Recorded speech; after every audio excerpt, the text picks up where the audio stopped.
নাটোর বলতেই চোখের সামনে ভেসে ওঠে বনলতা সেনের নাম। তবে এখানকার দীঘাপতিয়া রাজবাড়ি ইতিহাস ঐতিহ্যের স্মারক। ২০১২ সাল থেকে সাধারণ পর্যটকদের জন্য নির্ধারিত প্রবেশ মূল্যের বিনিময়ে উন্মুক্ত করা হয়েছে এই রাজবাড়ি। দেশি বিদেশি পর্যটকদের আকর্ষণের কেন্দ্রবিন্দুতে থাকা এই রাজবাড়ির প্রধান ফটকের উপরে তাকালেই দেখা মেলে এক বিশালাকার মেকানিক্যাল ডাবল ডায়াল ঘড়ি। প্রায় ২০০ বছর ধরে রোদ বৃষ্টি উপেক্ষা করে এই ঘড়িটি আজও সঠিক সময় জানান দিয়ে যাচ্ছে।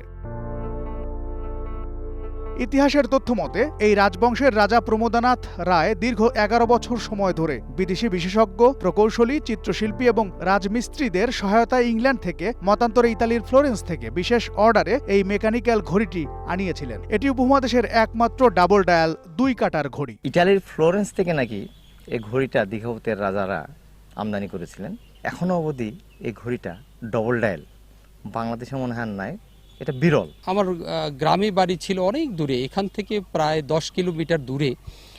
সেইখান থেকে রাত্রিবেলায় এই ঘণ্টার ধ্বনি শোনা যেত। ঘড়ির অপারেটর জানান এটি সচল রাখতে কোনো বিদ্যুৎ বা জ্বালানি শক্তির প্রয়োজন হয় না। সপ্তাহে মাত্র একবার চাবি দিলে ঘড়িটি পূর্ণ ৭ দিন অনবরত চলতে থাকে।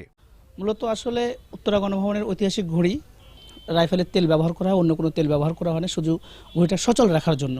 আর মূলত আসলে ঘড়িটার চাবি দিতে হয় প্রতি সপ্তাহে একবার করে। এক পাশে আছে হলো ৮ মণ, এক পাশে আছে ৫ মণ। এই ৮-৫ ১৩ মণ ওয়েটে এই ঘড়িটা চলে।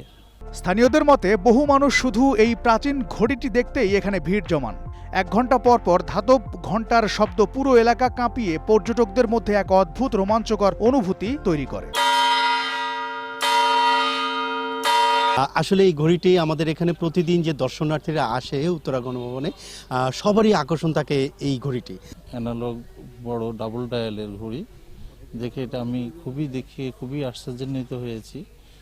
এরকম এত বড় ডায়ালের ঘড়ি আমার ধারণা আমাদের দেশে আর দ্বিতীয়টি নেই। ২০০ বছরের অধিক সময় ধরে ক্লান্তিহীন এই পথ চলা কেবল সময়ের হিসেব নয়, বরং এটি নাটোরের আভিজাত্য এবং ইতিহাসের জীবন্ত সাক্ষী। জাফর আহমেদ শিমুল, গ্রিন নিউজ ডেস্ক।